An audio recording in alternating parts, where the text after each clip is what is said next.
খামারের জীবন বাইরে থেকে যতটা সহজ লাগে ভেতরটা ততটাই কঠিন। ভোর হওয়ার আগে ঘুম ভাঙে আর সূর্য ডোবার পরও কাজ শেষ হয় না। এখানে অলসতার কোনো জায়গা নেই। প্রতিদিন গরু, মুরগি আর মাটির সাথে লড়াই করেই দিন কাটাতে হয়। খামার মানে শুধু কাজ না, এটা একটা জীবন, একটা সংগ্রাম আর নিজের স্বপ্নকে ধীরে ধীরে গড়ে তোলার একটা গল্প। হ্যালো এভরিওয়ান, আসসালামু আলাইকুম। I hope you are doing well. গরম বাড়ার সাথে সাথে একটা জিনিস কিন্তু চুপচাপ আমাদের জীবনে ঢুকে পড়ে, আর সেটা হচ্ছে মশা। শীতের সময় হয়তো এদের তেমন একটা দেখা যায় না, কিন্তু গরম পড়লেই মনে হয় পুরো দুনিয়া যেন মশার দখলে চলে গেছে। আর খামারের জীবন হলে তো কথাই নেই। আমাদের গরুগুলোর জন্য এই সময়টা সবচেয়ে কষ্টের। দিনভর তারা এমনিতেই গরমে কষ্ট পায়, আর তার উপর যদি মশা মাছির উৎপাত শুরু হয় তাহলে ওদের শান্তি বলে কিছুই থাকে না। এই জন্যই আমরা চেষ্টা করি যতটুকু সম্ভব ওদের একটু আরাম দিতে। গরুর ঘরে আমরা কয়েল জ্বালাই, কখনো ধূপ ব্যবহার করি, আর এর পাশাপাশি ব্যবহার করি ফিনিশ,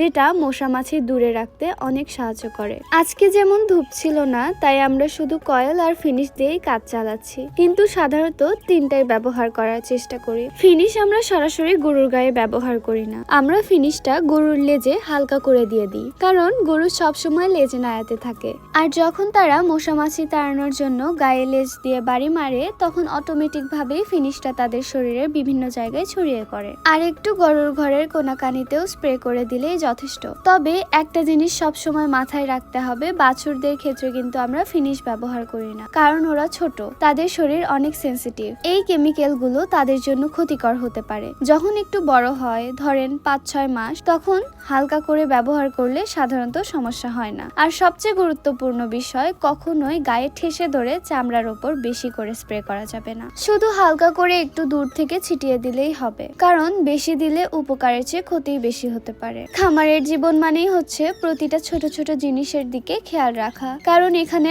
অবহেলা করার সুযোগ নেই। সন্ধ্যার সময়টা কিন্তু সবচেয়ে ব্যস্ত হয়ে যায়। সারাদিনের কাজের পর আবার সবকিছু গুছিয়ে রাখতে হয়। যেগুলো বাহিরে ছিল সেগুলো ভিতরে নিতে হয়, আর সকালে আবার ভেতরের জিনিস বাইরে নিয়ে গিয়ে সব সাজাতে হয়। একটা রুটিনের ভেতরে জীবনটা ঘুরতে থাকে। অনেকে বাইরে থেকে দেখে ভাবতে পারে খামারের জীবন তো সহজ, কিন্তু যারা এই জীবনের ভেতরে আছে তারা জানে এখানে প্রতিটা দিন একটা যুদ্ধ। নিজের হাতে সবকিছু সামলানোর একটা তৃপ্তি আছে, সেই তৃপ্তিটাই আমাদের আবার নতুন করে পরের দিনের জন্য প্রস্তুত করে। আজকের ভিডিওটা ছিল এ পর্যন্তই। সবাই ভালো থাকবেন, সুস্থ থাকবেন। আল্লাহ হাফেজ।